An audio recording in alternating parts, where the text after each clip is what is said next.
Assalamualaikum warahmatullahi wabarakatuh. Perkenalkan, nama saya Dinda Aprilia dari Stikes Mitra Diguna Palembang, Prodi D3 Keperawatan semester 2. Baiklah, saya di sini akan menjelaskan terlebih dahulu patofisiologi tahap perkembangan toddler dan praskul. Fase toddler yaitu fase usia balita 12 sampai 36 bulan, di mana anak terlalu tua dipanggil sebagai bayi dan terlalu muda dipanggil sebagai anak-anak menurut Hurlok 1988. Fase toddler yaitu fase usia balita. Fase ini merupakan lanjutan dari setelah fase bayi dalam 1000 hari pertama kehidupan Golden Prodi. Mengapa harus ada fase toddler? 1. Fase ini seringkali dianggap sebagai fase nakalnya anak, dan banyak kasus kekerasan dan kecelakaan anak pada usia ini, sehingga sebagai orang tua harus memahami beberapa hal dalam menghadapi fase toddler. Hal penting dalam fase toddler yaitu 1. Masa mobilitas. Masa mobilitas tinggi dalam usia ini mendukung. Yang mendominasi adalah berjalan, berlari, memanjat, meraih, berbicara. Ciri-cirinya yaitu 1. Perkembangan fisik anak secara cepat. 2. Koordinasi sarafnya berkembang secara cepat. 3. Kemampuan mental dan bahasa berkembang secara aktif. Yang kedua yaitu masa eksplorasi. Dalam masa ini, anak akan langsung bereaksi untuk melakukan sesuatu atau menemukan hal-hal yang menarik baginya. Tahap-tahap eksplorasi meliputi 1. Rasa ingin tahu sangat tinggi. 2. Menemukan hal yang ia ingin ketemukan. 3. Menemukan makna yang ia temukan. 4. Selalu menjelajah lingkungan dan di sekitarnya. 5. Sangat suka menemukan hal-hal baru, dan disinilah peran sebagai orang tua harus membimbing dan mengarahkan anaknya dalam menemukan hal-hal yang baru. Ketiga yaitu masa emosionalitas. Pada masa ini, anak akan mulai menunjukkan egosentrisnya, aku, di mana akan menjadi yang utama dan diutamakan, dan ingin dimengerti dan dimengerti oleh orang sekitarnya.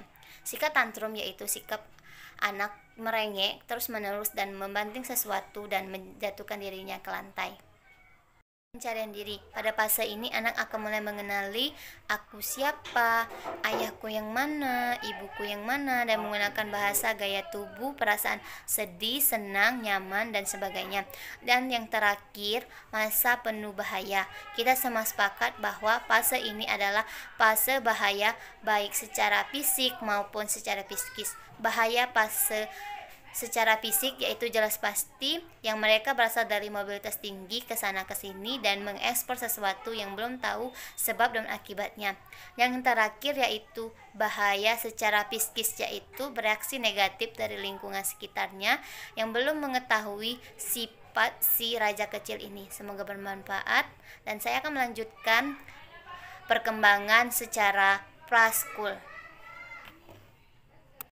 Praskul atau prasekolah yaitu sekitaran usia 3 tahun sampai sekitaran usia 5 tahun atau 6 tahun, dan banyak aspek-aspek perkembangan penting yang mengalami perubahan. Tumbuh dan kembang anak. Anak merupakan individu yang sangat unik karena faktor bawaan dan lingkungan yang berbeda, maka pertumbuhan dan pencapaian perkembangan juga berbeda. Adapun faktor-faktor perkembangan anak prasekolah atau praskul yaitu 1. Keturunan. 2. Hubungan interpersonal. 3. Tingkat sosial ekonomi. 4. Penyakit dan berbahaya. 5. Stres pada anak. 6. Pengaruh media massa. Ciri anak praskul atau prasekolah yaitu 1. Ciri fisik. Penampilan atau gerak-gerik prasekolah mudah dibedakan dengan anak yang berada dalam tahap sebelumnya, yaitu 1. Anak prasekolah umumnya sangat aktif. Mereka telah memiliki penguasa atau kontrol terhadap tubuhnya, dan mereka sangat menyukai kegiatan-kegiatan yang mereka lakukan sendiri. 2. Walaupun anak laki-laki lebih besar, namun anak perempuan lebih terampil dalam tugas yang bersifat praktis, khususnya tugas motorik halus.